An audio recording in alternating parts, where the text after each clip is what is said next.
Here we go. Welcome back to, Nick Lenz's Comic Corner Classic Odds Known Classics. This is episode number 3220 and Doubleshot 3114. We have a Marvel trade and a DC trade.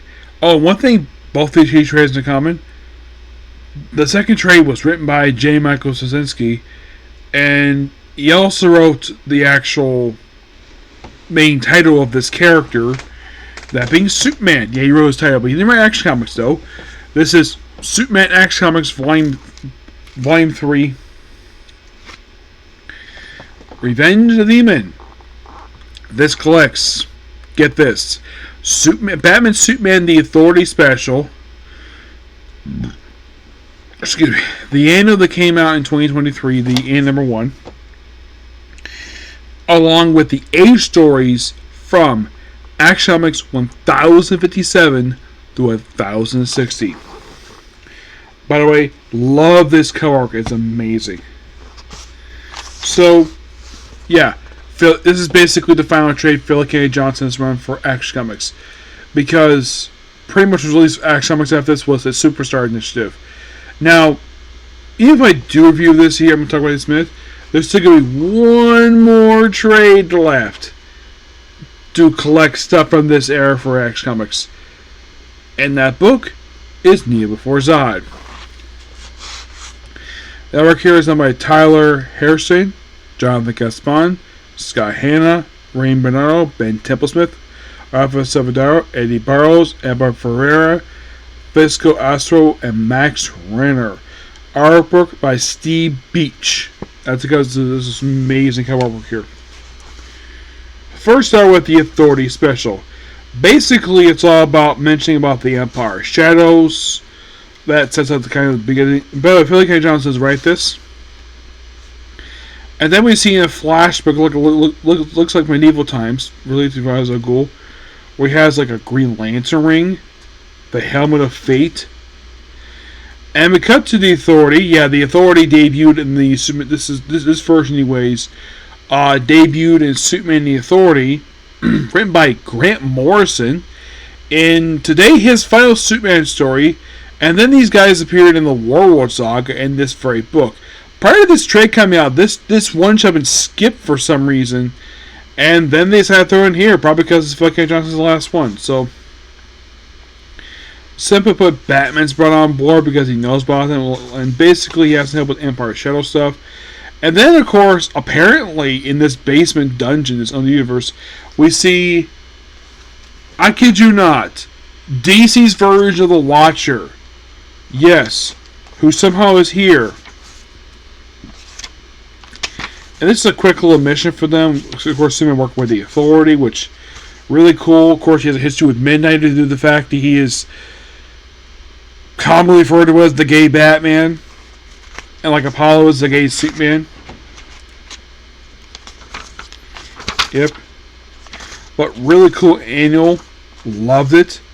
Next up, basically, after the whole saga thing. And then, of course, move on to the Rise Demon story arc, which is only 5 parts, believe it or not. It starts in Action Comics 1059.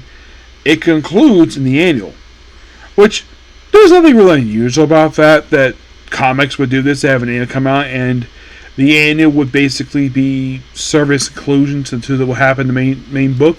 Yeah, this is nothing unusual. The comic books have been doing this for decades. So this is nothing new. In the case of Superman, this is probably the first time in a few years this has happened with him. Let me think here. The last time I could think of were an annual service inclusion to an actual. I know that with an annual basically be part of a story. Several Superman stories. I think one actually kicked off basically a brief crossover. And that being Krypton Returns. So it's basically a life of Superman. It's called New Worlds. And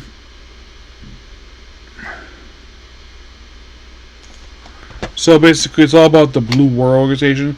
Blue World is basically humans only planet.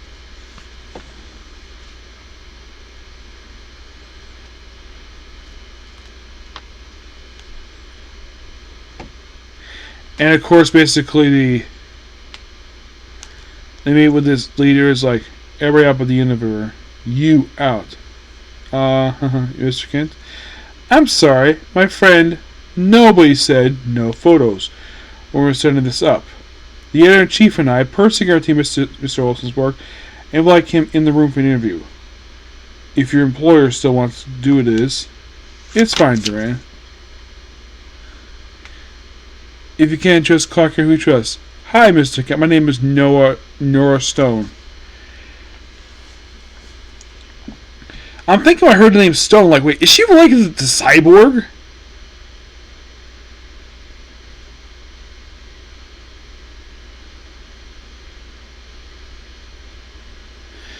Yeah, apparently she got this weird-looking bracelet with this gem that's glowing, and based on the way Superman holds her hand, it doesn't seem like it's kryptonite. Nope. And they chat for a while about the Blue Earth stuff, like all about the invasion, and then stuff gets really weird because apparently Nora's, I'd say her bodyguard, basically starts acting really weird like Clark Kent. And then and this is really weird. For some weird reason, like being powerless, know it's your fault. And then he just becomes Superman. You're like, what the heck is going on here?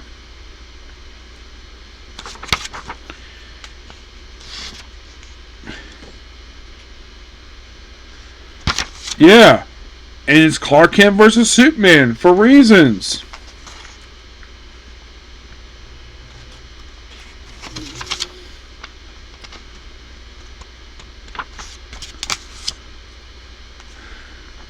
Yeah, like if Clark comes like, hi there, how was school?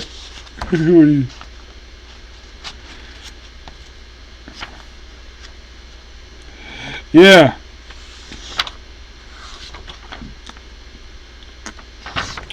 Yeah, and then of course Superman calls in basically. So apparently his power is taken away, and then we see in this room, apparently she has gotten her hands on magic. What we see, what looks like Dr. Fate's helmet, looks like Etrigan has been, or at least a version of Etrigan has been taxidermied for some reason. Now, who is this mysterious Nora Stone? And then, of course, basically the issue ends with Superman becoming a Man of Steel. Basically put on the Steel outfit, which I thought was really cool. The Men of Steel. And then the Blue Earth organization basically helps out. And then, of course, the Superman family comes in to help out too.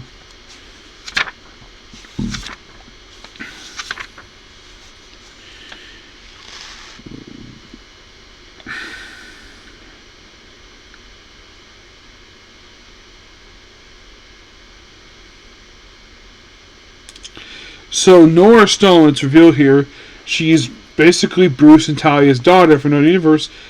So this technically means this woman is Damian's sister. Yep.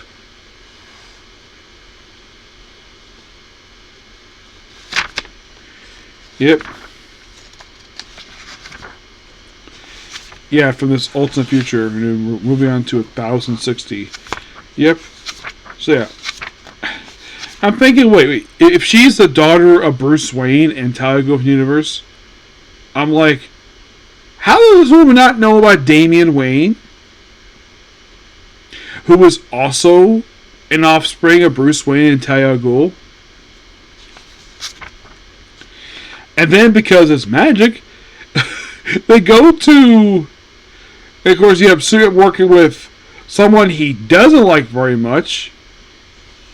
He works with John Constantine. You know, DC's most dickish magician in the whole universe. And he's a smoker too.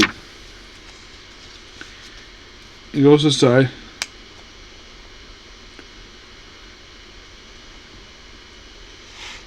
Oh yeah, so apparently she killed, I think maybe she educated in the universe, so.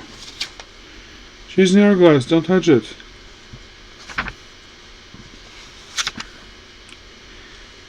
So, And then we see Blow and Etrigan.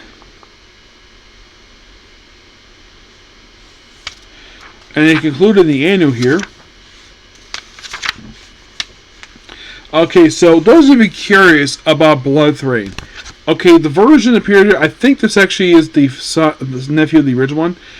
Technically, this guy is a Dan Jurgens character who debuted in the 90s, and they brought this guy back here.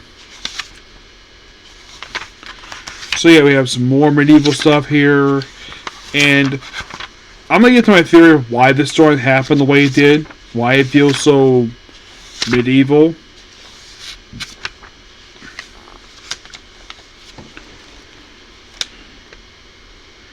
Sister Shadow. And of course, McKinley is basically going all in on this particular escapade. And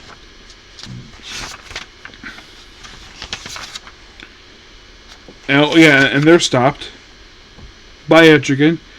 And then, of course, basically, the Empire shouts, everything disappears, and then gets rebuilt a week later. And she flies off, and that's it. This was awesome. Loved it. Give it a 10 out of 10. Final thoughts on Phillip Kennedy Johnson's run for the book. Let me go get some of our trades to feature him. Excuse me.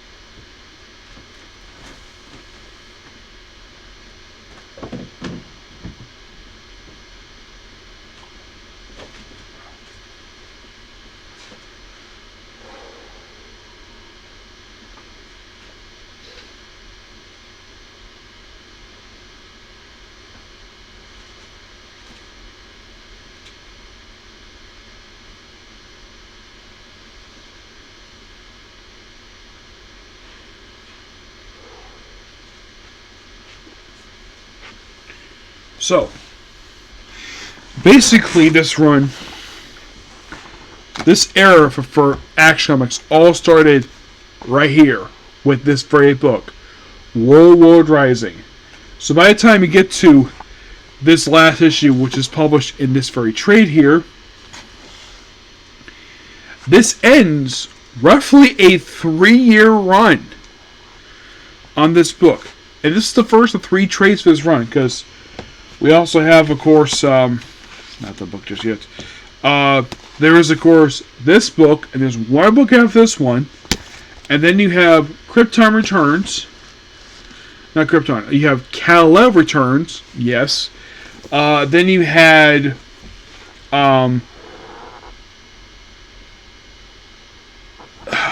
basically, after Kal-El Returns, you had this very book, which started off this era for Action Comics.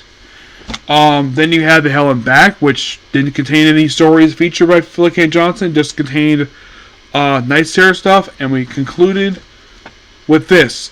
And can you believe that it took, get this, guess how many trades it took to collect everything written by Phillip K. Johnson for Action Comics?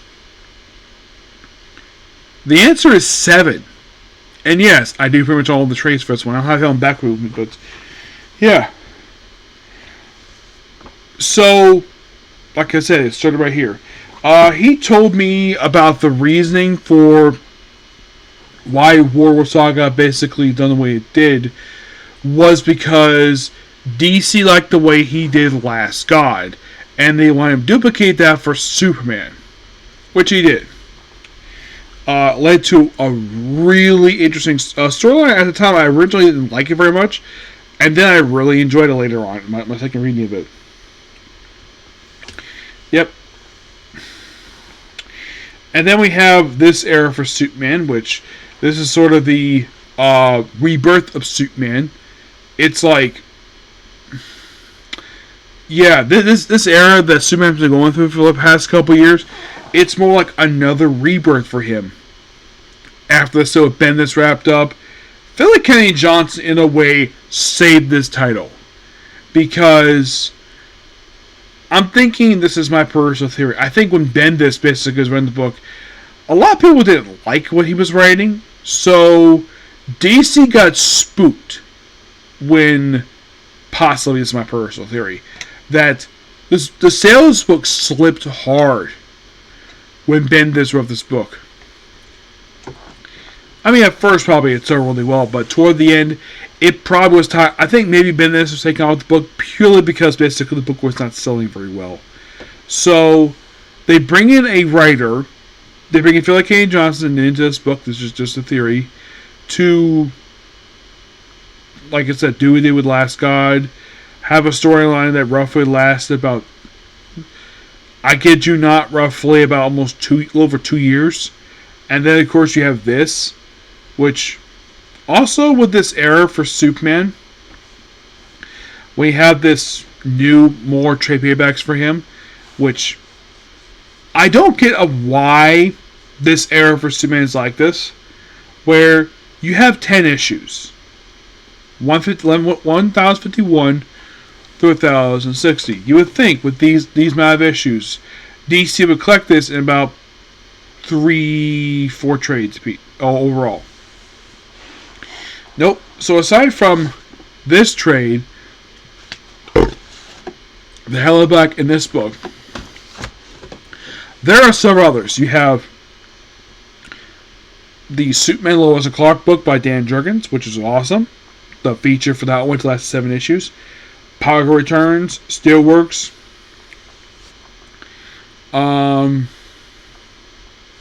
The Suicide Squad Dream Team, and Neil Forza, I still need to view that. So, for 10 issues, they collected 10 issues in roughly 7 trades.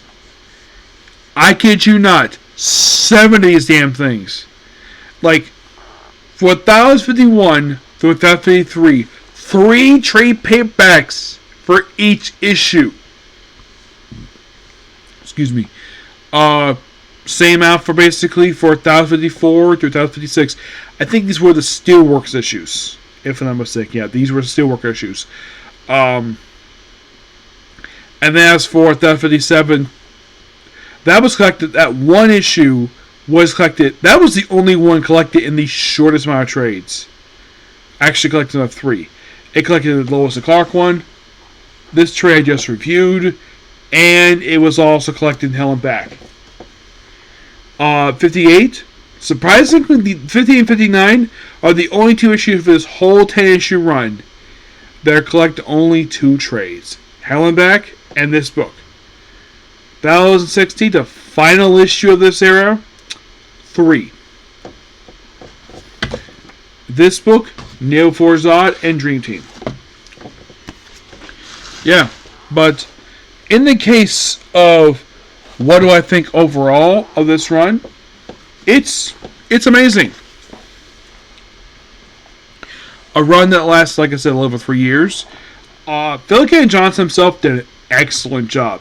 Now, my personal theory why the medieval aspect came back for this book, because it's like Phillip K. Johnson was trying to, if you didn't get the chance to meet him, you probably wouldn't get the meaning. I have a theory of the meaning why he did the whole stuff he did with this book, bring the supernatural element to this thing. It's to remind people about Last God. That's simply the reason for it. But there's no denying, Phillip K. Johnson was amazing. I think a couple times in person. Excavated person Comic-Con. Actually, I think I just saw him at the last Comic-Con with him. I think I got one of these trades signed by him. I'm just thinking, crap. I got one from the garbage. It wasn't that one. I think it was, yeah.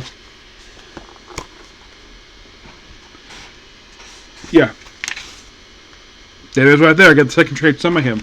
Because he wrote the issues in here. Why not sign it?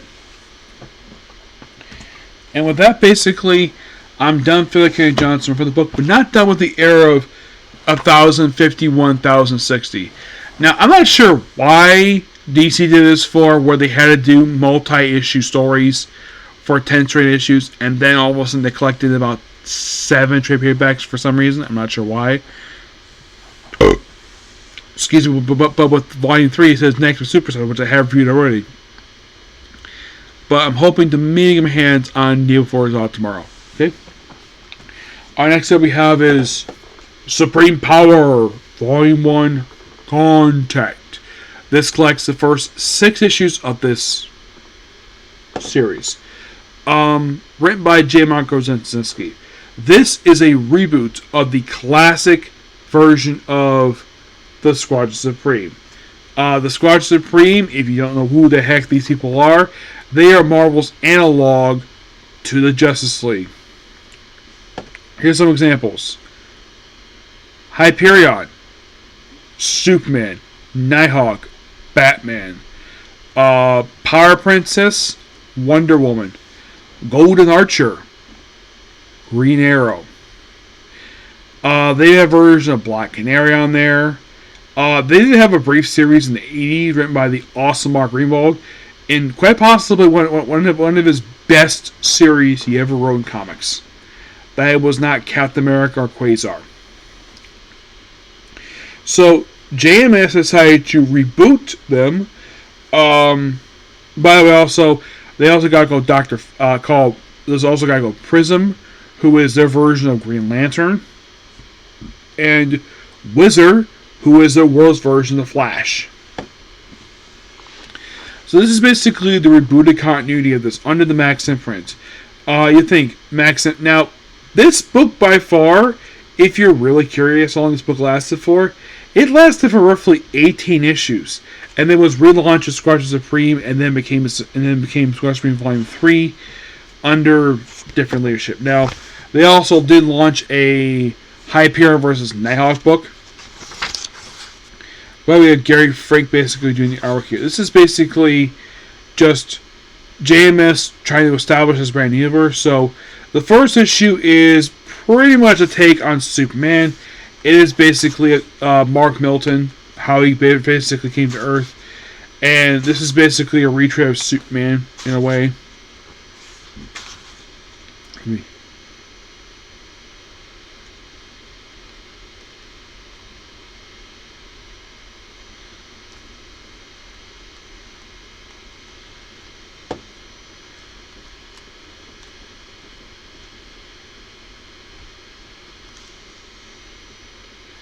And then Mark activates his powers by complete accident.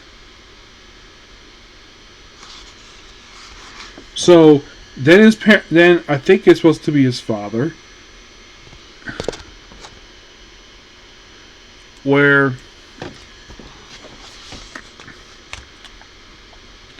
he tells basically what appears to be his wife to go to the closet, where presumably these two have sex.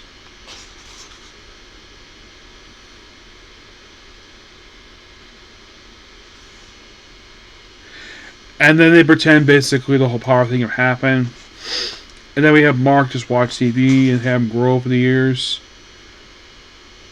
And then we see a guy who looks... I'm not sure why Gary Frank decided to do this for. We have apparently a take on George Bush. Yep, he's here. And he's not going to be a parody of himself. Because Marvel, for some reason, like doing that to Bush. Make a parody of himself. At least he looks like him anyways. Yeah, and there's more stuff here. It's basically Mark on his own. And the whole issue is all focused on Mark himself. Issue 2 is basically all about Prism. Yep, it's establishing him and stuff. A little more of Mark himself. And basically, we're basically creating this world's version of Prism, where he basically just takes his mysterious Prism gem that he helped create, puts it in his hand, and becomes this. Yep, that's kind of what this book is.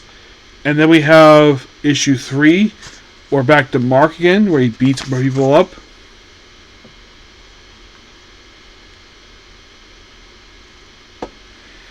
And basically, he's kind of working with the government for some reason.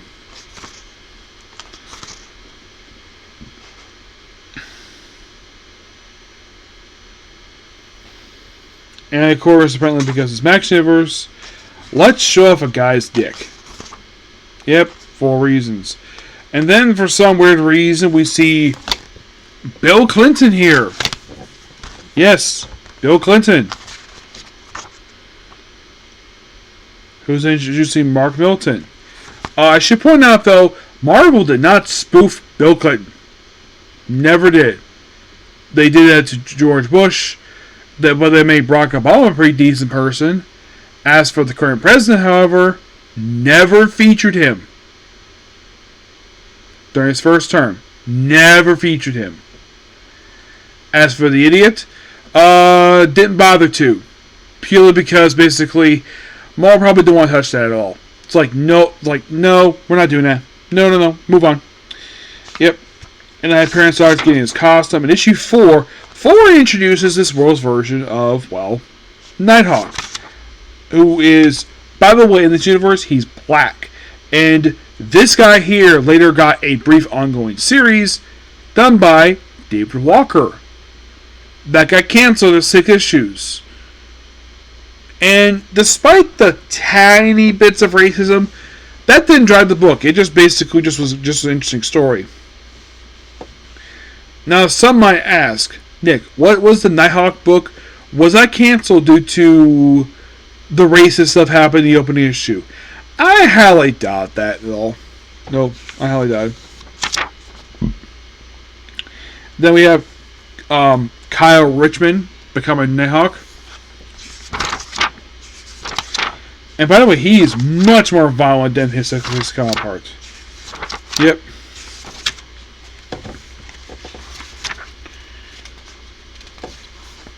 It's like he's not alone, and then of course we debut issue 5, the Wizard, who's also black as well. And we also do with Prism here, who actually killed somebody. But yeah, we debut issue 5, the Wizard. This guy. Yep, that's Wizard. Which in 616, there's a couple of versions of Wizard. The first one was a criminal who later became a speed demon, a very famous member of Thunderbolts. The second known Wizard in the comics, not the Golden Age superhero, he was basically part of this original Squad 3 book. And the original Wizard, the first one, was a criminal. Wasn't actually a criminal. He was a straight superhero. So by this point, we've already established Nighthawk, Wizard. So yeah, we've established Hyperion, Prism, Nighthawk, Wizard. You're thinking, okay, 4 characters in just 5 issues. Not bad. We're establishing these 2 characters. And then Wizard, he becomes the Blur. Well, basically he's Wizard. Yep. Yep. And more dick scenes because they want to do that for some reason. And Nighthawk is basically killing some people here. It looks like a church and punching a window out. And then Prism does his own thing here. And the book ends with Nighthawk looking at Earth and looking like he's about to grab it for himself. So, this is definitely a good start for this book. And for this universe. It is. I give this book a 9 out of 10. It actually is really good. It's great the fact that we don't have Squad Supreme just yet. Nope. It takes a bit of time for the team to get established because this is a brand new universe and JMS is taking his time. If you're really curious, if you're going to ask me in the comments, how long did this book last for? This book managed to last for 18 issues. Then had the, like I mentioned, the Hyperion Nighthawk miniseries, and then 2 volumes of Squadron Supreme, basically 2 and 3, and that was it. That's what the universe had. As the reason for it, I don't think Marvel thought anything else related to this universe at all. There wasn't much push for it per se. It is surprisingly like the only ongoing series part of Max imprint, and it's not set in the Punisher Max universe. Nope, it is not. It's a completely different universe. One way to notice that, no Punisher mentioned this whole book, despite the fact that his comic book, I think, actually no, the comic book was published not long after this. I think it was published in 2004, so roughly just a couple years after this, basically, that's when we launched Punisher. So you might think, oh, did JMS write this like the boys? Not really, no. So I have read the boys, so I can't exactly answer that question. But I don't think so, given the fact how the boys are. They're very disgusting people anyway, so there's that. So that's pretty much that particular view. Please be sure to like, comment, subscribe to notifications. I will see you all tomorrow because I'm feeling tired. Okay? Thanks for viewing. Bye.